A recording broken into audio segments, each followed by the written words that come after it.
જય માતાજી દોસ્તો, આજે આપણે બનાવવાના છે ઢોકળા। ચણાની દાળ અને ચોખાના આપણે ઢોકળા બનાવવાના છે। તમે વિડીયોમાં જોઈ શકો છો કે મેં સરસ સોફ્ટ ઢોકળા બનાવ્યા છે। ચાલો આપણે ઢોકળા બનાવવાનું શરૂ કરશું। સૌથી પહેલા આપણે 2 વાટકી ચોખાનો લોટ કકરો લેવાનો છે અને 2 વાટકી ચણાની દાળનો લોટ કકરો લેવાનો છે। પછી આપણે તેમાં મીઠું અને હળદર ઉમેરવાની છે। મીઠું અને હળદર ઉમેર્યા પછી 1 વાટકી છાશ ઉમેરવાની છે। ઢોકળા માટે ખીરું બનાવવાનું છે। આપણે વેલણ વડે મિક્સ કરતા જશું અને છાશ ઉમેરતા જશું। છાશ આપણે 1 વાટકી ઉમેરવાની છે। પછી આપણે પાણી ઉમેરવાનું છે। જરૂર મુજબ આપણે પાણી ઉમેરવાનું છે અને ઢોકળાનું ખીરું આપણે જાડું રાખવાનું છે।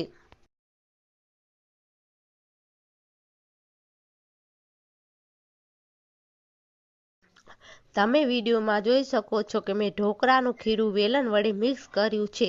તમારે પણ વેલણ વડે મિક્સ કરવાનું છે। વેલણ વડે મિક્સ કરવાથી ઢોકળાના ખીરાનો આથો જલ્દી આવે છે। હવે ખીરાને 12 કલાક માટે ઢાંકીને રાખી દેશું। 12 કલાક થઈ ગયા છે તો આપણે ઢોકળા બનાવવા માટે ઢોકળિયામાં પાણી રાખી દેશું। પાણી ગરમ થઈ જાય પછી આપણે ઢોકળા બનાવશું। ઢોકળા બનાવવા માટે ખીરું તૈયાર થઈ ગયું છે। 12 કલાક થઈ ગયા છે તો તમે વિડીયોમાં જોઈ શકો છો કે આથો સરસ આવી ગયો છે। આથો આવી ગયો છે। હવે આપણે ઢોકળા બનાવવાનું શરૂ કરશું। ખીરામાં ઝીણું વાટેલું લસણ ઉમેરશું।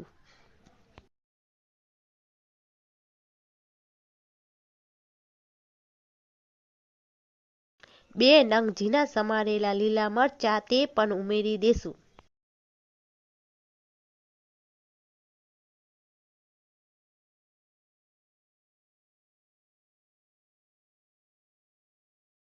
અડધી ચમચી ધાણા જીરું ઉમેરવાનું છે। બધાય મસાલા ખીરામાં મિક્સ કરી લેવાના છે। બધાય મસાલા ખીરામાં મિક્સ થઈ જાય પછી આપણે અડધી ચમચી બેકિંગ સોડા ઉમેરવાનો છે, જે આપણે રસોઈમાં વાપરીએ તે। બેકિંગ સોડા ન હોય તો ઈનોનો ઉપયોગ કરી શકો છો।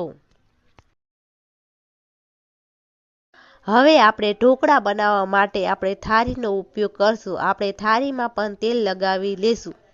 આપણે વાટકીનો પણ ઉપયોગ કરશું। વાટકીમાં પણ તેલ લગાવી લેશું। હવે આપણે વાટકીમાં ખીરું રેડી દેશું। આપણે વાટકી અડધી ભરવાની છે। આપણે થાળીમાં પણ ખીરું રેડી દેશું। થાળી પણ અડધી ભરવાની છે।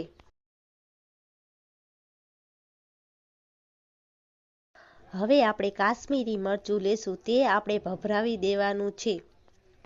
કાશ્મીરી મરચું ભભરાવ્યા પછી સાથે તમે જીરું પણ ભભરાવી શકો છો।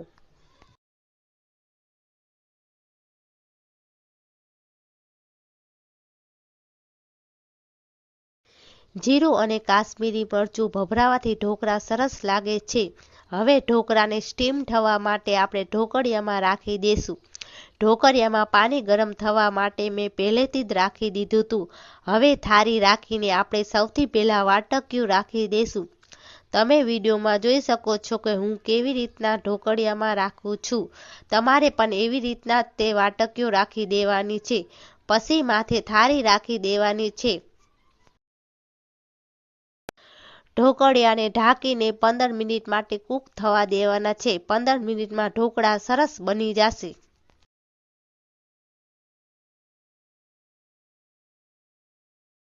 પંદર મિનિટ થઈ ગયા છે તો મેં ઢોકળિયું ખોલીને જોઈ લીધું છે કે ઢોકળા સરસ રીતે કૂક થઈ ગયા છે અને ઢોકળા સોફ્ટ બન્યા છે અને પોચા બન્યા છે। તમે વિડીયોમાં જોઈ શકો છો કે ઢોકળા સરસ ફૂલીને પોચા બન્યા છે।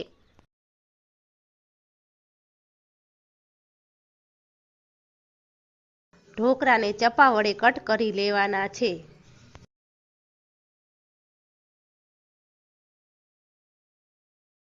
ઢોકળા બનીને તૈયાર થઈ ગયા છે। ઢોકળાનો વઘાર કરવાનો છે। ઢોકળાનો વઘાર કરવા માટે આપણે હવે એક કડાઈ લેશું। કડાઈના અંદર 5 ચમચી તેલ ઉમેરશું અને અડધી ચમચી રાઈ ઉમેરશું। રાઈ ગરમ થઈ જાય પછી તેમાં હિંગ ઉમેરવાની છે।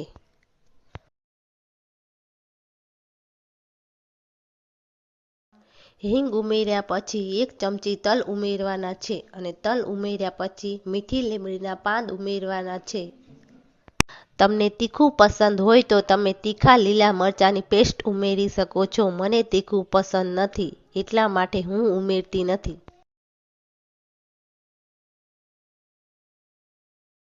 ઢોકળા ઉમેરી દેવાના છે. ઢોકળા ઉમેરતી વખતે તમને ગળ્યું પસંદ હોય તો તમે ખાંડ ઉમેરી શકો છો. ઢોકળાને મિક્સ કરી લેવાના છે. ઢોકળા મિક્સ કર્યા પછી 5 મિનિટ માટે કૂક થવા દેવાના છે ધીમા ગેસે. ઢોકળા બની ગયા છે તો હવે ઢોકળાને સર્વ કરી લેશું. જો તમને ઢોકળાની રેસીપી ગમી હોય તો મારી ચેનલમાં જઈને લાઈક કરજો, સબસ્ક્રાઈબ કરજો અને કમેન્ટ કરજો અને કમેન્ટ બોક્સમાં લખીને કહેજો કે તમને મારા વિડીયો કેવા લાગે છે.